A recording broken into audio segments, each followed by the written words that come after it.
Monsieur le maire, mes chers collègues, chères concitoyennes et concitoyens, je voulais revenir sur la saison 1 de notre saison culturelle 6-8 qui a commencé en mai.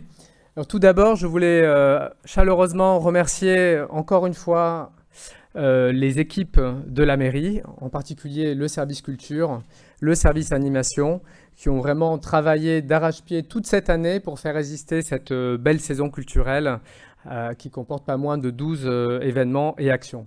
Donc nous avons commencé en mai, nous étions quasiment les seuls à faire quelque chose en mai, ça a été très très dur avec les contraintes sanitaires, mais on voulait absolument commencer et rapporter la culture qui nous a tant manqué. La culture, comme vous savez, est essentielle. C'est ce qui est la poésie du monde, ce qui nous permet de vivre, de rêver, de se retrouver, de respirer. Et donc nous avons commencé avec ce que nous avions dit en début de mandat, c'est-à-dire aller vers plus de proximité avec nos événements, aller hors les murs, car tout ne se passe pas qu'à Bagatelle, et surtout aller au cœur des quartiers pour vivre la culture avec les habitants. Donc on a commencé avec le festival Oh ma parole, qui était un festival d'itinérance poétique, de poésie, de contes, d'oralité. 90 artistes et intermittents ont travaillé sur ce festival et nous ont permis de voir de nombreux spectacles dans différents domaines. Mais surtout, c'était beaucoup plus qu'un festival, car nous avons donné la parole aux habitantes et aux habitants. Nous avons fait avec eux. Nous avons apporté la culture, car c'est notre mission. Et tout au long des semaines, car ça a duré 2 semaines, nous avons pu tisser des liens. Et c'est comme ça que la politique culturelle de Marseille doit rayonner. Il ne s'agit pas d'avoir uniquement des événements, même si c'est important, mais il s'agit aussi de faire en co-construction au jour le jour avec les habitantes et les habitants. Donc là, nous étions en mai, je continue. Est-ce que c'est ça le bouton après? Non, c'est quoi? Ça, voilà. Nous avons continué en juin avec un nouveau festival, les rencontres vocales et donc la fête de la musique avec l'association co-organisée avec l'association Les Vallonnés. Là, j'ai mis diversité car on est allé aussi sur une autre forme artistique très populaire à Marseille, car à Marseille, il y a plus de 80 chœurs et des milliers de choristes. Et donc, ça nous paraissait important de répondre à l'appel de l'association Les Vallonnés de co-organiser cette première édition des rencontres vocales avec eux à Bagatelle. Donc, il y a eu des ateliers participatifs où on a pu faire des improvisations vocales, travailler sur des chants du monde, par exemple. Il y a eu des rencontres de chefs pour échanger des pratiques. Il y a eu une scène ouverte avec 3 heures de défilé de chorale. Donc, ça a été vraiment un très beau moment. Et la fête de la musique, on a eu le plaisir d'écouter un plateau de chœurs professionnels. Donc ça aussi, c'était un très grand succès pour cette première édition. Évidemment, toujours avec les contraintes Covid qui nous ont amené à réduire un petit peu Ah non, c'est pas ça. La voilure.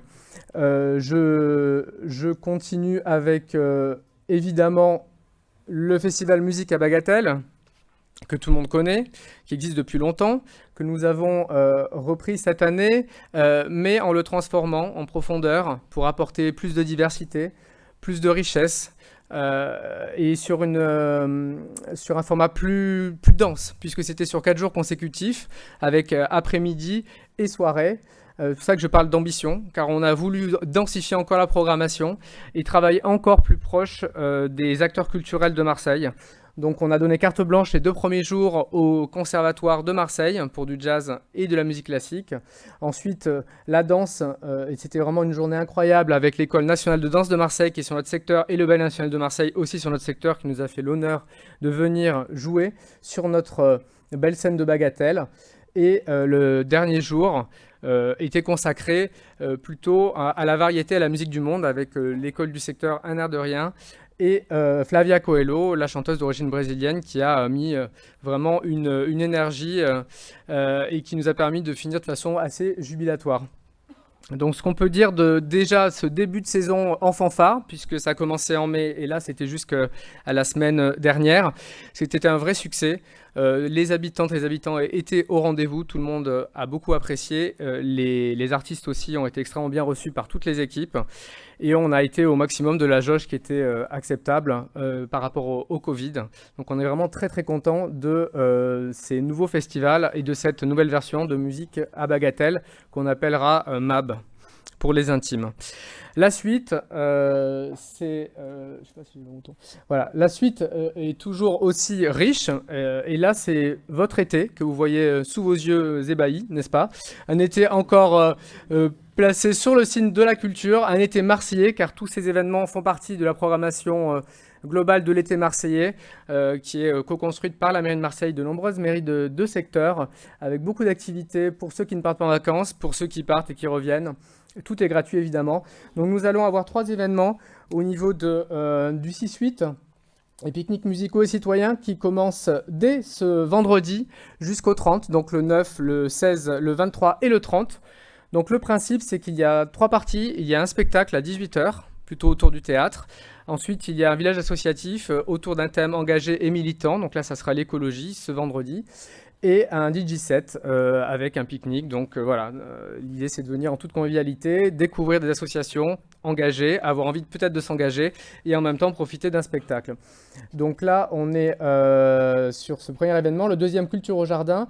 Notre objectif toujours est d'aller hors les murs, hein, ce que je disais tout à l'heure. Donc on a sélectionné plusieurs parcs et jardins du secteur. Il n'y aura pas donc que Bagatelle, il y aura le jardin central de Bonneveine par exemple, le jardin de la Commerie, le jardin de la colline Puget, pour ne citer que cela. Et nous allons avoir en juillet et en août de beaux spectacles autour du théâtre, de la danse et de la musique, avec des compagnies marseillaises qui vont nous régaler, nous enchanter, nous faire respirer dans des îlots de fraîcheur. Et pour ceux qui ne partent pas en vacances, c'est vraiment aussi un très bon moment à passer sous les arbres. Donc ça sera en juillet et en août. Et je finis par le festival Hip Hop Non-Stop. Alors cette affiche n'a jamais été montrée encore, elle n'est pas encore validée, les partenaires ne sont pas complètement validés, donc c'est vraiment une avant-première que je vous montre, que j'ai eue juste tout à l'heure. C'est co-organisé par 5 mairies de secteur et la mairie de Marseille, et avec le Festival de Marseille. Nous travaillons ensemble depuis plusieurs mois pour faire exister cet événement intersecteur, ce qui est une première. Ça aura lieu au Théâtre Sylvain. Il va y avoir en marge des rencontres professionnelles dans différents secteurs. Il y en a déjà eu qui ont commencé. Il va y avoir des ateliers avant et après. Et tout un travail justement pour définir ensemble le futur de notre politique en termes de cultures urbaines. Donc là, ça sera sur plusieurs jours au Théâtre Sylvain avec des ateliers, des micros ouverts, des collectifs d'artistes, voilà, et de nombreuses autres choses à découvrir. Donc, comme vous l'avez compris, l'été sera chaud, l'été sera culturel et vous pourrez suivre tout ça sur nos réseaux sociaux et notre site, bien évidemment. Voilà, je vais passer maintenant, et juste, petit point très important, c'est qu'il y a certains événements que nous organisons avec plusieurs adjoints de secteur, hein, car on a vraiment ce travail collectif pour les événements comme le pique-nique musicaux-citoyen, car il y a partie associative qui est travaillée avec Alexandra D'Agostino notamment. Nous avons aussi travaillé avec le service animation sur d'autres événements. Et je n'ai pas parlé du sport évidemment pour cet été, où il y aura beaucoup d'autres choses, mais je pense que Cyprien aura l'occasion d'en reparler. Voilà, alors je vais passer au rapport numéro 4. Donc il s'agit de l'approbation d'une 4e répartition aux associations au titre des subventions 2021. Approbation des conventions et avenants aux conventions de subventionnement conclues entre la ville de Marseille et diverses associations. Ce rapport est signé par Jean-Marc Coppola, l'adjoint en charge de la culture pour toutes et tous, de la création du patrimoine culturel et du cinéma. La ville de Marseille soutient un tissu très riche d'opérateurs culturels, notamment des équipements structurants, des lieux de diffusion, des festivals, des organismes d'action culturelle. Pour ce rapport, les associations du secteur qui sont concernées sont donc dans le domaine de la musique, l'Espace Julien pour 100 000 € dans le 6e, et le Théâtre des Calanques, qui s'appelait Théâtre Nono avant, donc dans le 8e pour 65 000 €. Je précise que ce rapport a reçu un avis favorable de la commission.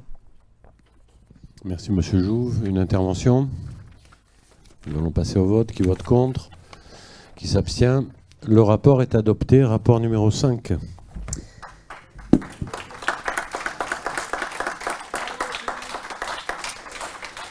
Alors, il s'agit de l'approbation d'une 2e répartition au titre des subventions d'aide à la création 2021.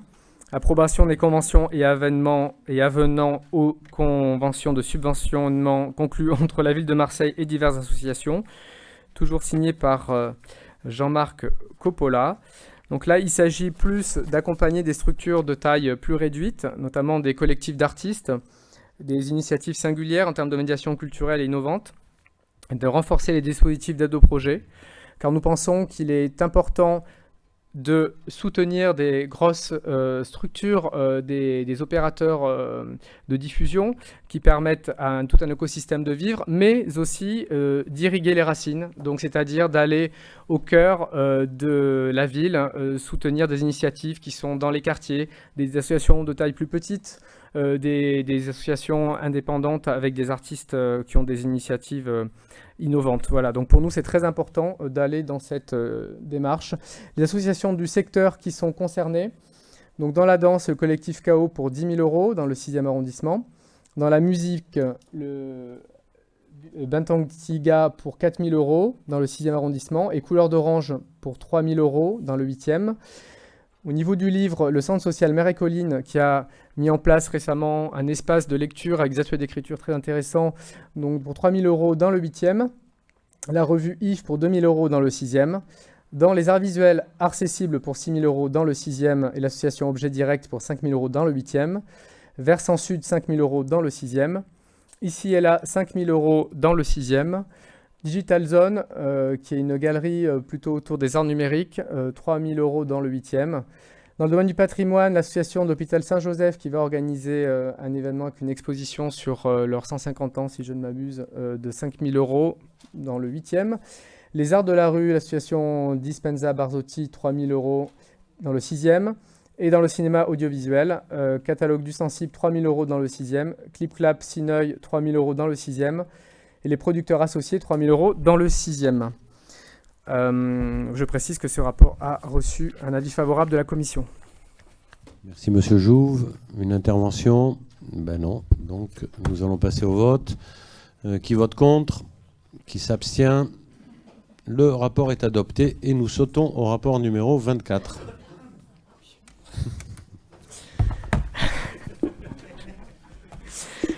Alors oui, il a été rajouté. Alors, donc, le rapport numéro 24. Il s'agit de l'approbation des conventions de dons des documents conclus entre la ville de Marseille et diverses associations, comme des écoles, institutions ou organismes à but non lucratif d'intérêt général.